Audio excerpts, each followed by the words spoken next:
Utofauti uliopo kati ya maneno mengine na neno la Mungu. Utofauti uliopo kati ya elimu zingine na elimu ya neno la Mungu ni kwamba neno la Mungu ni roho wa Mungu. Ndio maana Yesu anasema maneno haya ninayowaambia ni roho tena ni uzima. Maana yake roho ni pumzi, roho ni uhai.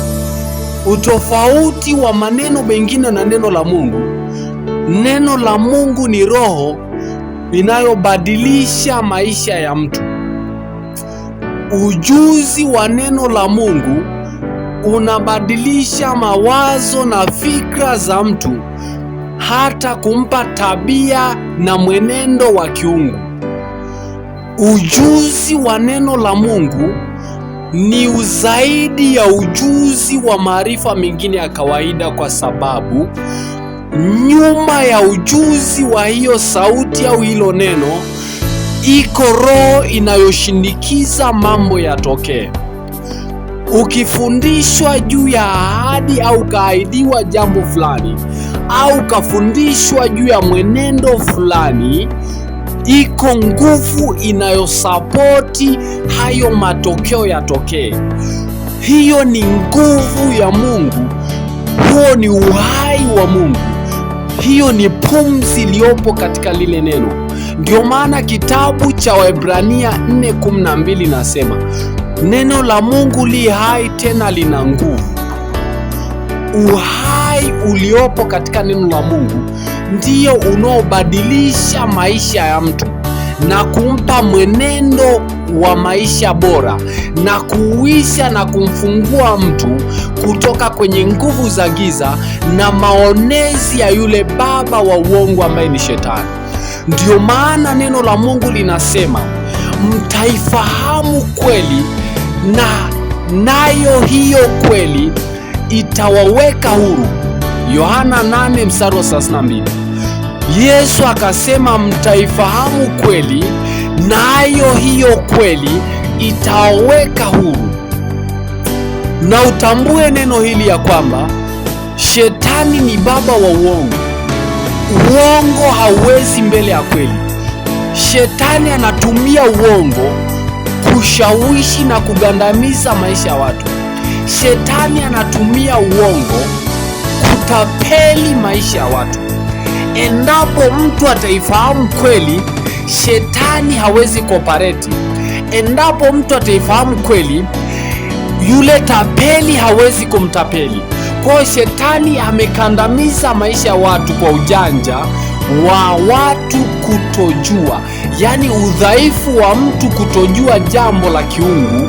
Ndiyo Shetani ametumia huo udhaifu kukandamiza maisha ya mtu. Mtu asipojua kweli juu ya ahadi, juu ya haki yake mbele za Mungu, Shetani ametumia huo ujinga ili kumkandamiza asifahamu, kumtapeli maisha yake, kumkandamiza juu ya ahadi za Mungu juu ya maisha yake.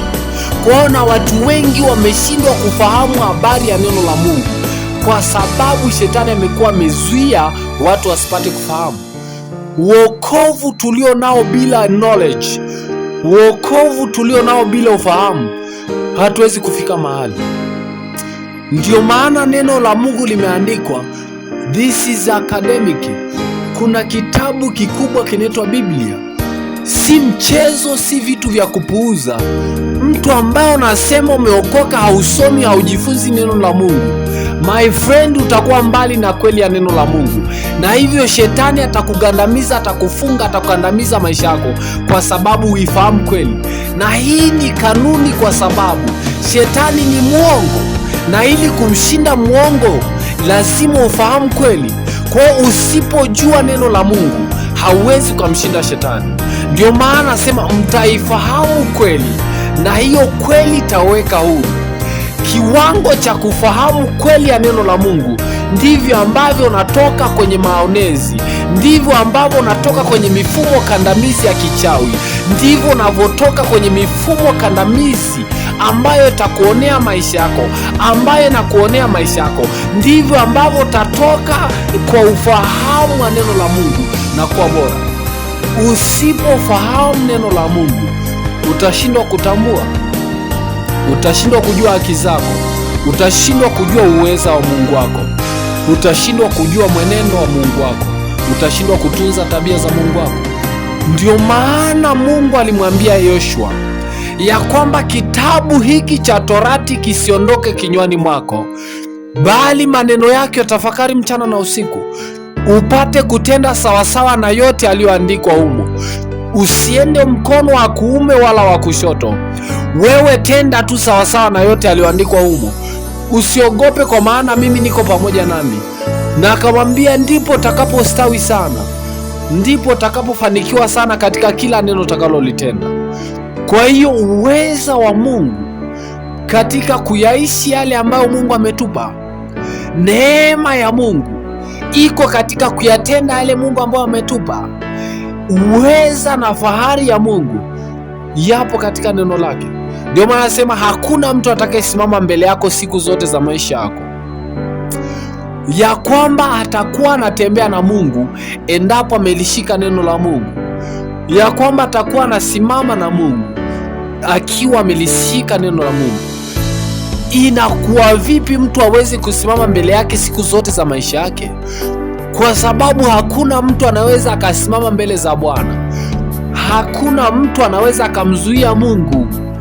Hakuna mtu anaweza akampinga Mungu, kwa sababu Mungu ana utiisho, kwa sababu Mungu ana mamlaka, kwa sababu Mungu ana kibali, kwa sababu Mungu ana uweza wote. Kwa hiyo kiasi cha kusoma na kuliishi neno la Mungu, unakuwa na sehemu ya Roho wa Mungu anayetembea na maisha yako. Kwa hiyo shida, changamoto hazitasimama mbele yako, kwa sababu unayo solution. Unacho chanzo cha uzima wote, unacho chanzo cha baraka zote, unacho chanzo cha mamlaka yote, unacho chanzo cha kibali chochote. Kwa hiyo hakuna mtu atasimama mbele yako siku zote za maisha yako endapo umelisoma, umeliishi neno la Mungu.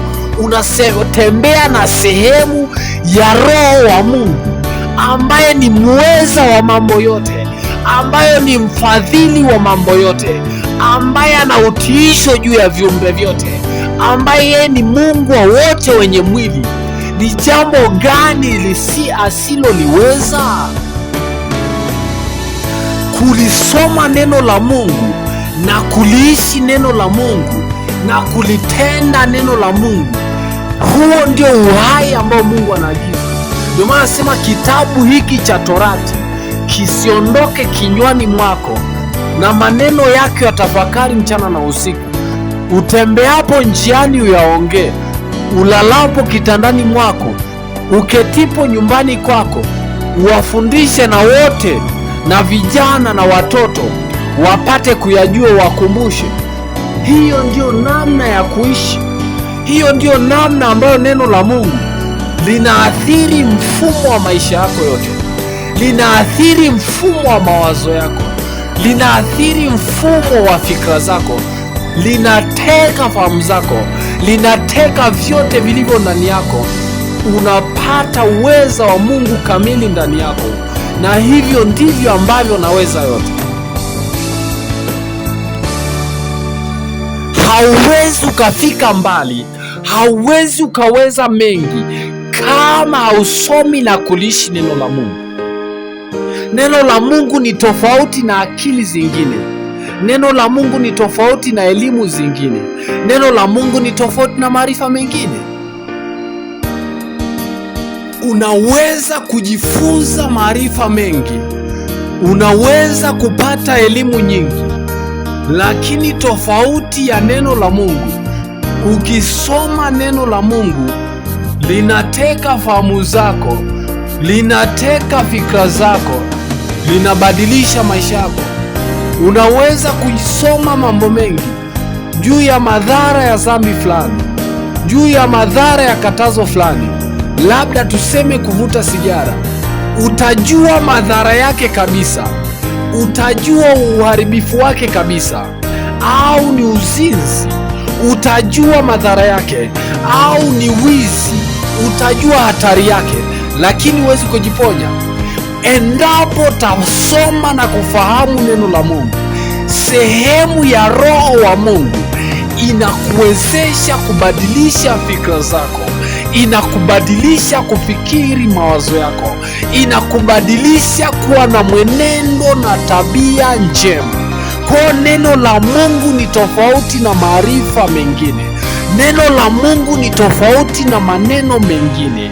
Elimu ya Mungu ni tofauti na elimu zingine, kwa sababu elimu hii inabadilisha maisha ya mtu, inaondoa giza, inaondoa vifungo, inamweka mtu huru kutoka kwenye maonezi ya adui, kutoka kwenye maonezi ya tabia ambazo zimeshindikana, kutoka kwenye maonezi ya mazoea ya uharibifu, na kuwa katika neema na upya wa uzima.